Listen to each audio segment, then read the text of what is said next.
atmosfer di sepak bola Indonesia tidak sama atmosfer di Belanda. Tekanan yang diberikan ke atas pelatih timnas Indonesia dengan tekanan yang diberikan ke atas pelatih timnas Belanda itu berbeda. Di sini ekspektasi.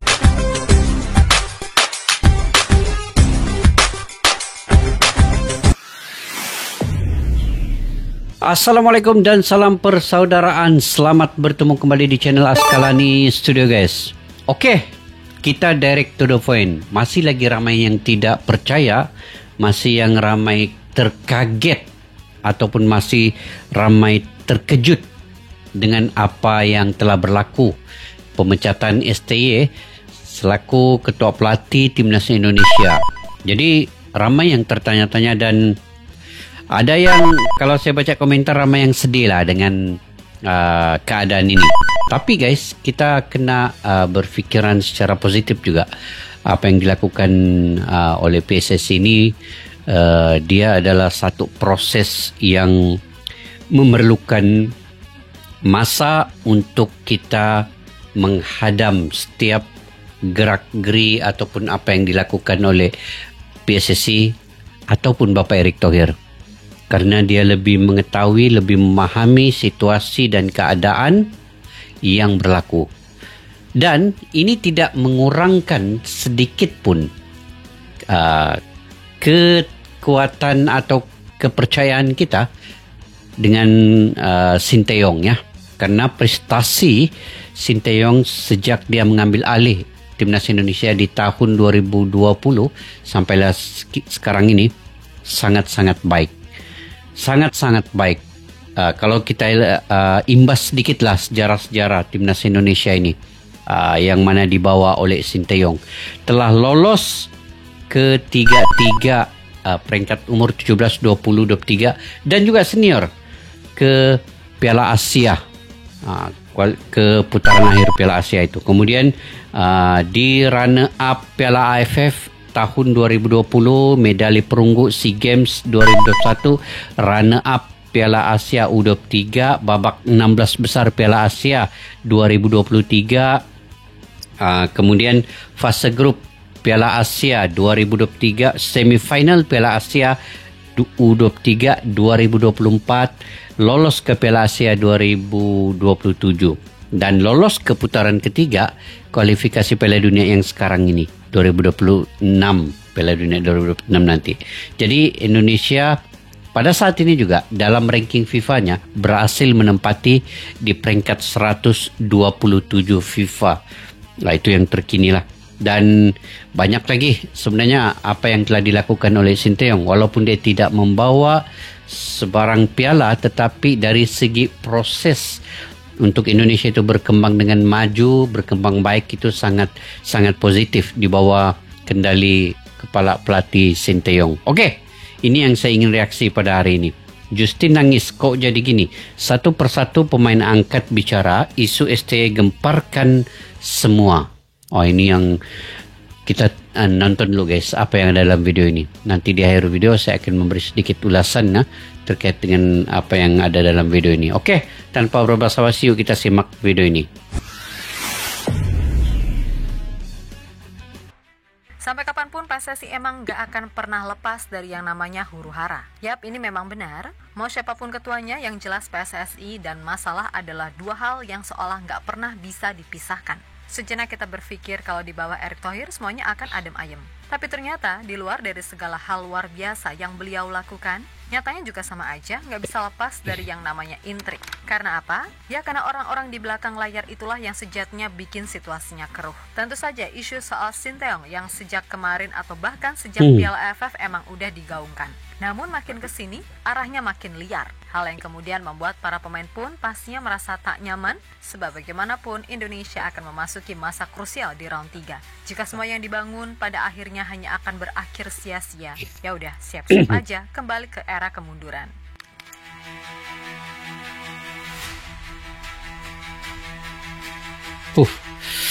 Saat-saat genting menggemparkan seluruh sepak bola Indonesia, ya. Saya pun sebenarnya terkejut guys ya dengan berita ini. Sadarkah kalian jika timnas Indonesia sekarang udah macam Manchester United yang tiap hari selalu ada aja dramanya? Atau kalau boleh agak Macam berlebihan, Manchester United. timnas Indonesia ini adalah MU versi Asia, yang mana sorotannya sungguh luar biasa besar. Gak cuma dari media lokal, tapi udah sampai ke media-media besar internasional. Dan yang lebih menggelikan, orang-orang di sini benar-benar banyak yang berlaga seperti Indonesia ini tim kuat dunia, yang seolah-olah bisa ngalahin siapapun hanya karena kita punya pemain dari Eropa. Ya emang secara market value kita 10 besar di Asia. Tapi biar bagaimanapun, secara kesatuan tim kita masih belum tune in. Jadi pastinya butuh waktu untuk mencapai top perform. Nah dari semua hal itu, Shin Tae-yong sebagai pelatih benar-benar seperti dihakimi secara sepihak. Apalagi setelah muncul berita dari media Italia Tuttosport yang menyebut jika STY akan diganti pelatih dari Eropa. Padahal jika ditelusuri lebih jauh, statement itu sama sekali nggak ada dasarnya. Dan media tersebut bagi yang belum tahu, 11-12 lah sama The Sun dari Inggris yang hobinya bikin sensasi. Nah, yang jadi pertanyaan, kenapa media se-legend itu tiba-tiba bahas timnas Indonesia? Kan gitu. Apakah ini ada kaitannya sama para buzzer yang menyerang STY kemarin? Di mana kedok mereka akhirnya ketahuan dan sekarang nyasar lewat media besar asing. Dan kenapa salah satu exco PSSI bernama Hairul Anwar menuliskan caption, "Terima kasih STY atas kebersamaannya selama ini. Kamu telah menjadi bagian dari sejarah transformasi sepak bola Indonesia." Mimin pikir segala hal yang terjadi emang udah direncanakan. Dan momentum kegagalan di Piala AFF benar-benar seperti udah disetting. Turunin tim muda, babak belur, lalu setelah itu pelatih diserang. Apakah benar begitu? Ya, nggak tahu juga sih. Tidak tahu juga. Adakah Shin Tae-yong ini menjadi mangsa keadaan ataupun ya di saat kualifikasi Piala Dunia masih berjalan, sesuatu kejutan berlaku di sini hari ini guys ya. Tetapi perlu diingat, kita perlu dukung timnas Indonesia selepas ini. Siapapun pelatihnya perlu dukungan. Sementara itu leksikon yang ada pada akhirnya sedikit mematik situasi tak nyaman dari para pemain. Justin Hubner misalnya. Dalam unggahan di story-nya ia tampak sedih banget. Dan dikutip dari fifa.co.id, Justin melalui unggahan di akun Instagram eksklusifnya mengatakan gak ada alasan apapun untuk melandasi timnas Indonesia harus berganti pelatih. Baginya, Coach Shin masih sosok pelatih yang tepat untuk memimpin tim ini. Tolong jangan tanya saya apapun lagi soal ini karena saya tidak tahu apa yang terjadi dan apa yang sedang terjadi. Saya tidak melihat alasan apapun kenapa kami harus mengganti pelatih kepala. Mari kita fokus untuk bisa lolos ke Piala Dunia, tegas pemain Wolves tersebut. Berikutnya ada Tom Haye. Dalam caption pada postingan Instagramnya, seperti memberikan sebuah pesan untuk fokus aja dengan proses yang ada. Selain itu, menurut Tom Haye, Shin Tae-yong adalah alasan kuat mengapa timnas Indonesia bisa tampil seperti sekarang ini. Memang dalam satu waktu, Coach Shin dianggap sebagai sosok yang banyak menuntut, akan tetapi secara umum, hubungan Coach Shin dengan para pemain sangatlah baik, meskipun sedikit terkendala bahasa. Coach Shin orangnya serius, dia selalu menuntut banyak dari kita, tetapi semua orang pun tahu sisi humorisnya. Hubungan kita sangat baik, kadang komunikasinya cukup sulit, tetapi kita punya banyak orang dalam tim yang membantu, termaksud penerjemah. Menurutku, dan saya berbicara untuk semua yang ada di tim, hubungannya dengan kami sangat baik, dan mungkin itu alasannya mengapa kita bisa tampil seperti kami sekarang. Ucap Tom dalam kanal YouTube Indosat. Gimana itu guys ya? Oke, kalau menurut Bapak Erick Thohir selepas perlawanan dengan China itu hari itu yang sepatutnya Indonesia bisa menang, tetapi Indonesia pada waktu itu kalah ya 2-1 main di China. Bermula dari situ Shin Tae-yong dan Bapak Erick Thohir mungkin ada konflik sedikit, tetapi tidaklah yang besar kan. Cuma atas kekalahan itu mungkin Bapak Erick Thohir juga agak kecewa, karena kalau menang di situ mungkin Indonesia ini sudah masuk di posisi yang kedua selepas Jepang dalam klasemen itu. Tetapi itulah, disitulah bermulanya mungkin sedikit tactical Shin Tae-yong itu yang banyak fans Indonesia juga rasa kecewa pada waktu itu. Apatah lagi Bapak Erick Thohir sangat-sangat kecewa. Saya sendiri pun masa itu kan nonton Indonesia China, memang kecewa guys kekalahan 2-1 itu. Sedangkan apa yang disiapkan oleh Bapak Erick Thohir sehingga menggunakan pesawat khas ya daripada Bahrain ke China saat itu, pada waktu itu semata-mata menginginkan kenyamanan kepada semua pemain, kepada tim pelatih-pelatih Sinteyong dan juga teman-temannya yang lain. Tetapi akhirnya disitulah mungkin berpunca Bapak Erick Thohir mencari pengganti itu. Tetapi tidaklah digembar-gemburkan waktu itu. Dia hanya mungkin mencari secara senyap-senyap siapa bakal pengganti. Dan sehinggalah kepada Piala AFF Indonesia kalah. Nah, dan mungkin ya begitu guys. Kita lanjut dulu. Lebih lanjut, segala hal yang terjadi saat ini pasti udah diketahui oleh Jesus selaku Kapten Timnas Indonesia. Dan Jay yang selama ini kita kenal kalempol, dikabarkan sangat marah karena ini bisa saja membuat segala momentum yang dirajut rusak begitu saja. Kemudian Bang Jay juga berpikir, apa urusannya media Italia terlalu ikut campur soal urusan Timnas Indonesia. Padahal sebelum ini, mereka nggak pernah loh sebegitunya dalam membahasnya. Dan untuk Sinteyong, menurut Jay, Coach Shin adalah seorang pelatih yang sangat-sangat mengerti pemainnya. Selain itu, Bang Jay juga menyebut pendekatan taktik Sinteyong menurutnya mampu membuat Timnas Indonesia bermain sangat solid dari waktu ke waktu. Memang ada beberapa kendala yang mana salah satunya adalah chemistry, mengingat selalu ada pemain baru. Tapi metode yang diterapkan Coach Shin di mata seorang Jesus memang terbilang pas untuk kondisi skuad Timnas Indonesia sekarang ini. Pelatih Shin selalu mendengarkan kami dan memahami apa yang kami butuhkan. Ini membuat kami merasa dihargai dan termotivasi untuk memberikan yang terbaik. Dia memang keras, tapi itu yang kami butuhkan untuk menjadi lebih baik. Saat pertandingan, dia tahu kapan harus memberi tekanan dan kapan harus memberikan kelonggaran. Tegas Jesus. Di sisi lain dikutip dari bola.com, menurut mantan pelatih Malaysia, Raja Isa, yang juga cukup lama bekerja di Liga Indonesia, sebenarnya sah-sah aja jika PSSI ingin memecat STY. Akan tetapi kalau dipecat, penggantinya harus bisa menjamin Indonesia lolos ke Piala Dunia 2026. Baginya, apa yang dikerjakan Sinteyong sejauh ini terbilang sukses. Dan memang segala hasil akhir keputusan baru bisa dilakukan di 2027 sesuai dengan kontraknya. Maka dari itu, Raja Isa menilai kalau Sinteyong sangat layak dipertahankan. Seperti saya bilang, kalau memang benar ada pelatih Belanda mungkin yang berdarah Ambon, mungkin yang berdarah Makassar, atau apa yang ada seperti heritage lah. Kalau memang dia siap. Karena suasana sepak bola, atmosfer di sepak bola Indonesia tidak sama atmosfer di Belanda. Tekanan yang diberikan ke atas pelatih timnas Indonesia dengan tekanan yang diberikan ke atas pelatih timnas Belanda itu berbeda. Di sini ekspektasi yang saya tahu ya seperti bakso. Kalau kita udah buat bakso harus siap segera. Nggak mungkin bakso siap dalam 4 tahun. Jadi kalau mereka siap untuk sabar 4 tahun karena merubah ke sistem falsafah bermainnya Belanda itu butuh 4 tahun lagi. Kalau memang kita mau rubah silakan, tapi kasih pelatih itu mau siapa dari Ambon kah?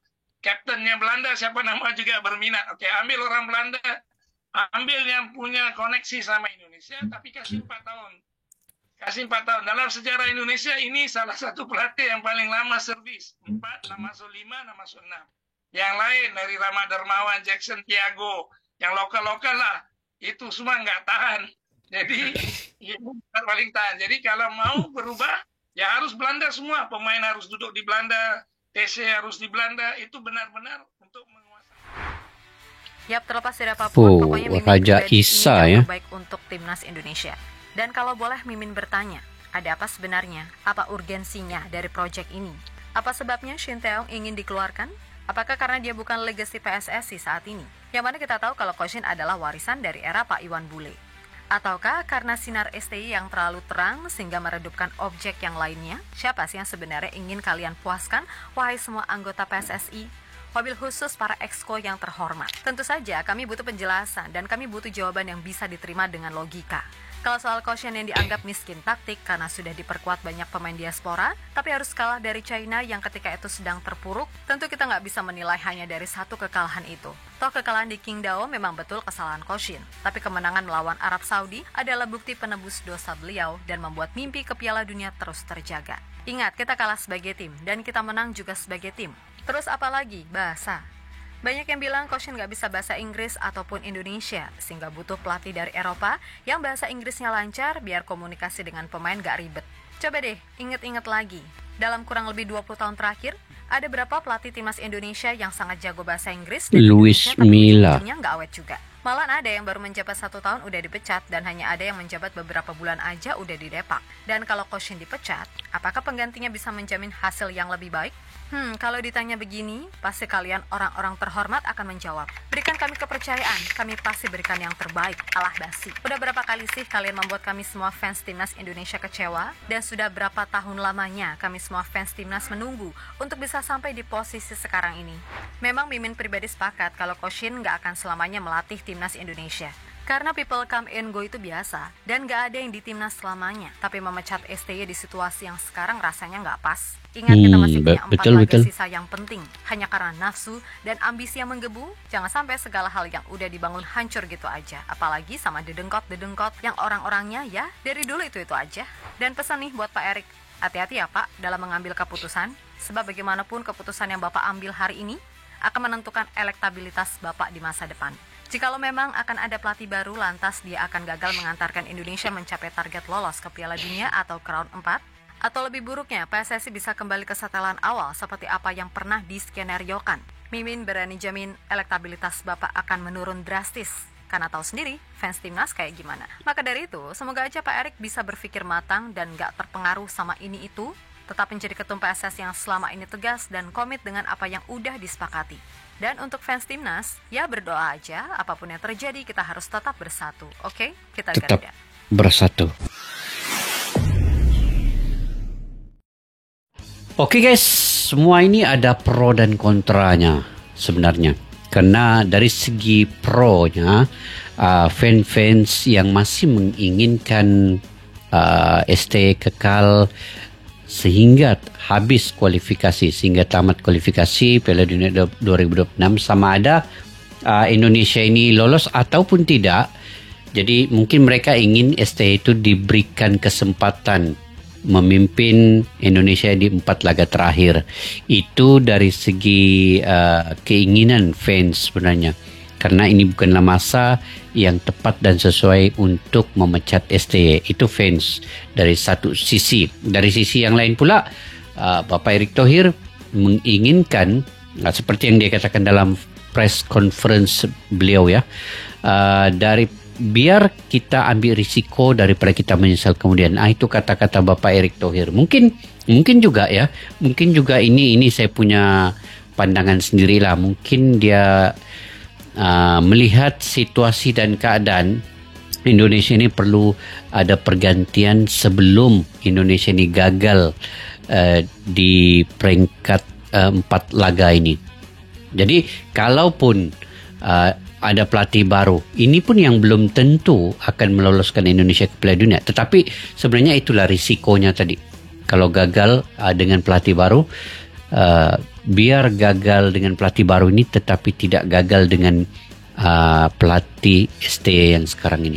Jadi kemungkinan begitulah kan. Tapi kalaulah contohlah ST kekal, Indonesia berjaya lolos, itu bagaimana pula ceritanya? Itu lain lagi ceritanya. Dan kalau pelatih baru ini dan Indonesia lolos ke Piala Dunia, ini lain lagi ceritanya. Sudah pasti PSSI dan Bapak Erick Thohir ini dipuji setinggi langit dengan keputusan yang ada pada hari ini. Jadi itulah dia ada pro dan kontranya yang masing-masing punya pandangan pendapat tersendiri, dan apa yang berlaku akan datang itu yang kita tidak ketahui. Tetapi apa-apa yang berlaku di hadapan ini nanti dengan keputusan yang ada sekarang ini, sudah tentu Bapak Erick Thohir akan mengambil tanggung jawab ini, dan dia bersiap sedia dikecam, mungkin begitulah kan, dikecam dengan keputusannya ini apabila Indonesia nanti gagal lolos. Kemungkinan dia sudah bersiap sedia dengan segala apapun risiko yang bisa dia ambil, bisa dia tanggung selepas ini. Jadi kita sebagai fans lah, memang kita ada punya pandangan pendapat sendiri kan, tetapi dari segi sudut yang lain kan, dari kita berpikiran secara positif. kuasa yang ada pada ketum, dengan kepimpinannya juga, dengan pengalamannya juga dalam sepak bola, dengan cintanya kepada sepak bola ingin membangun timnas Indonesia, dan dia telah berjuang juga selama ini bersama dengan STY. Dia tahu apa yang dia lakukan. Inter Milan dulu terpuruk selama 5 tahun. Inter Milan menjadi antara tim yang terkuat di Eropa, di Italia. Begitu juga dengan Oxford United yang sekarang ini menjadi tim antara yang terkuat selepas masuk ke liga yang level lebih tinggi. Jadi pengalaman itu juga, saya juga percaya kepada Bapak Erick Thohir punya program yang dalam jangka masa panjang.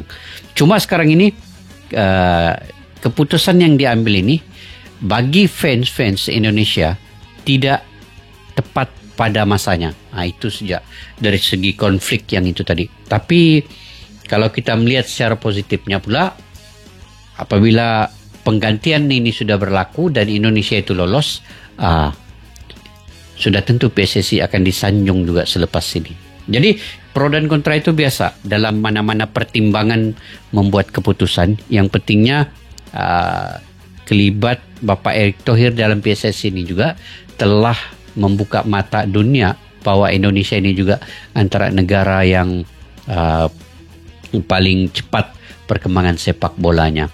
Jadi tidak dilupakan juga Sinteyong juga banyak membantu generasi muda dalam berkembangnya minda dan emosi serta fizikal dalam membangun taktikal cara bermain sepak bola ini. Jadi kita sama-sama doakan semoga Sinteyong akan sukses walau di mana jua, dan kita doakan juga timnas Indonesia ini akan lolos ke Piala Dunia 2026 ini guys. Oke, bagaimana menurut pandangan kalian terkait dengan perkara ini? Kalian boleh komentar di ruang kolom di bawah. Sampai kita jumpa lagi di video yang akan datang. Assalamualaikum warahmatullahi wabarakatuh. Bye-bye. Askalana Studio untuk kita channel yang bereaksi tentang apapun yang ada di Indonesia, channel YouTube dari Malaysia di Askalani Studio. Jika mau tahu tentang Indonesia, ayo like and subscribe channel kami Askalani Studio.